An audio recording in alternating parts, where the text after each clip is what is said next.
الحمد لله الذي جعل القرآن سببا لهداية عباده وأخرج به عباده من الظلمات إلى كنوز السعادة والنور، والصلاة على نبيه المطهر صاحب الوجه الأنور والجبين الأزهر وعلى آله وصحبه أجمعين.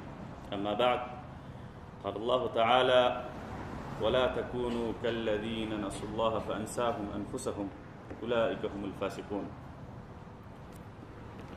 محترم ورونو، همزولو، مشرانو، اساتذه کرامو، نن موږ تاسې په یو مهمه موضوع باندې د نظریاتو شریکولو، د خبرو اترو کولو دپاره راټول شوي. دا داسې یو موضوع ده چې دې سره هر انسان تعلق ساتي او هر انسان سره دا موضوع اړیکه لري. څوک په دې موضوع کې لږ ښکیل دي، څوک پکې ډېر ښکیل دي، او څوک پکې لکه د مړه ماهیانو په څېر همدې سیلاب سره او همدې اوبو سره روان دي. موږ او تاسې یو وخت و چې په شپږ څلوېښت هېوادونو باندې حکمراني کوله، بادشاهي هم پې کوله. په شپږو څلوېښتو هېوادونو کې زموږ او ستاسې قوانین چلېدل. یو وخت و چې په د نړۍ په زیاتره برخه باندې زموږ او ستاسې کتاب او قلم او علم او فهم چلېده. یو وخت چې کافر به په خپل هیواد کې ژوند کولو دپاره موږ او تاسې ته جزیه راکوله، خپل مسایل به په موږ او تاسې باندې حل کول. په هسپانیه کې روډریک باچاو د مسلمان یو حاکم او یو قمندان ته خط لیږي او ورته وایي چې تاسې هسپانیې ته راشئ، زما لور زموږ د منطقې د والي له لورې بعفته کېږي. یو عیسائی، یو غیر مسلم د مسلمانانو بادشاهانو ته یا حاکم ته یا قمندان ته خط لیږي او د هغې نه د خپل امان دپاره او د خپلو لوڼو د عفت ساتنې دپاره غوښتنه کوي. موږ داسې یو تاریخ تېر کړی دی چې تر فرانسه پورې زموږ او ستاسې مسلمانان رسېدلي دي او هغه منطقې موږ او تاسې تر خپلې ولکې لاندې راوستي دي. خو نن حالات بدل شوي دي. یو څو قزاقان، یو څو بحري غله چې دا د اروپا اصل تاریخ موږ او تاسې وګورو، دا نن نه 1.5 کاله مخکې بحري غلو دوی به تلل، وایکنګز به دوی ته ویلې، په نورو هیوادونو باندې به حملې کولې. یو وخت داسې راغی چې د مسلمانانو دا ځمکه دومره وسیع شوه چې غرب والاو به چین طرف ته سفر نشو کولی، اروپایانو به د چین طرف ته سفر نشو کولی. هغوی مجبوره شول چې د دنیا بل طرف باندې سفر شروع کړي. او هم دا و چې د کولمبس په نوم باندې یو سړی تللی دی او امریکا یې کشف کړې ده. د هغه مقصد دا و چې د ډوډۍ پیدا کولو دپاره تر چینه پورې ځان ورسوي، د تجارت دپاره تر چینه پورې ځان ورسوي. خو د مسلمانانو له ډاره دې خوا نشو راتللی. مسلمانانو په لاس کې بحرو، برو، قلمو، علمو، توره وه.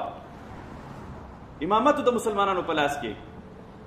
خو نن موږ او تاسې داسې یو حالت سره مخ شوي یو چې 51 هېوادونه یا 52 هېوادونه دي.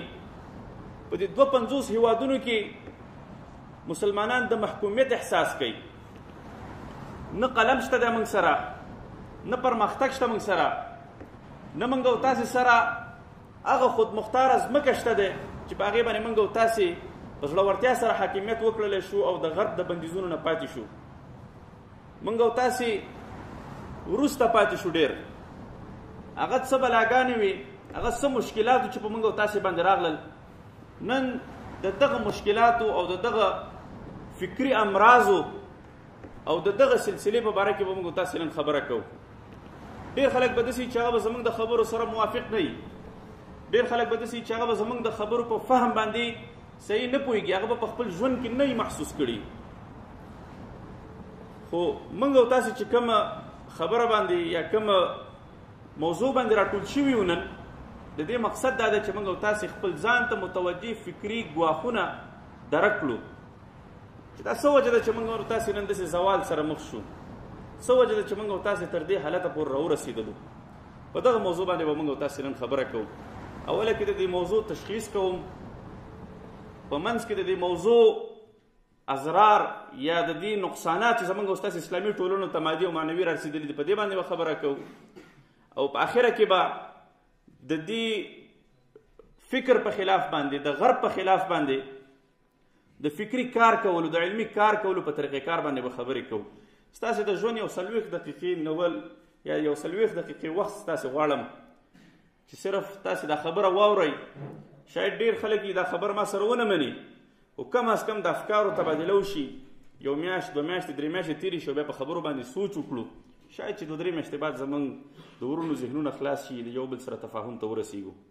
موضوع نن دا ده چې په دې وخت کې اسلامي هیوادونو ته، مسلمانانو ته، خصوصا د افغانستان ځوانانو ته تر ټولو ستر فکري ګواښ چې متوجه دی، خطر چې متوجه دی، هغه غرب دی، غربي افکار دي. د غربي افکار په وړاندې 3 قسمه رویې مسلمانانو اختیار کړي دي.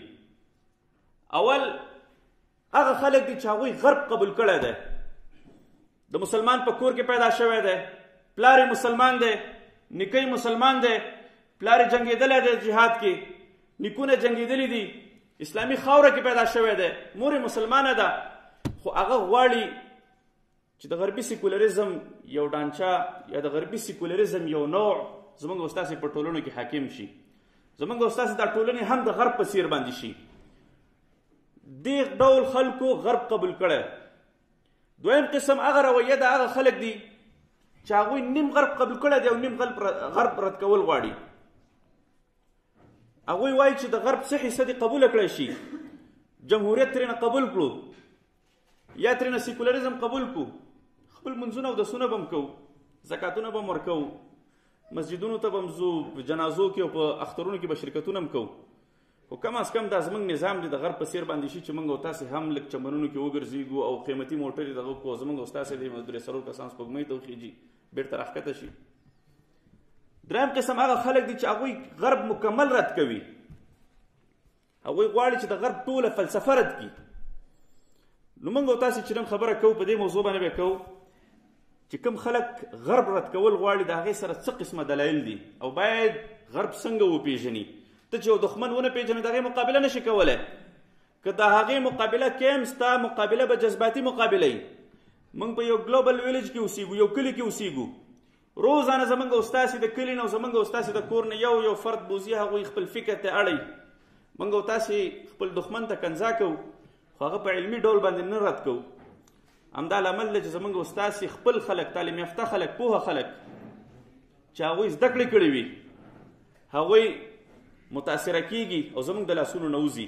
ډېر پوهه خلک لاړل. په نږدې وختونو کې موږ او تاسې وکتل چې افغانستان یې پرېښود او غرب ته لاړل، هلته ژوند کول او خلکو ته خدمت کول، د هغوی په انسټیټیوټو، مکتبونو، پوهنتونونو کې خدمت کولو ته ترجیح ورکړه.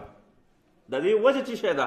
وجه دا ده چې موږ او تاسې په خپلو خلکو باندې نظریاتي کار نه دی کړی، فکري کار مو نه دی کړی. موږ او تاسې جذباتي مقابله کړې ده او هره مقابله چې په جذباتو باندې ولاړئ هغه ډېره محدوده وي. هره مقابله چې هغه یوازې په احساساتو باندې ولاړه هغه ډېره زیاته محدوده یو ختمیږي. او هغه مبارزې او هغه مقابلې چې په هغې کې احساسات او نظریات او علم او فکر او قلم شامل وي هغه بیا نه ختمیږي او نه مړې کېږي. هغه مبارزې بیا تر ډېره وخته پورې جاري وي.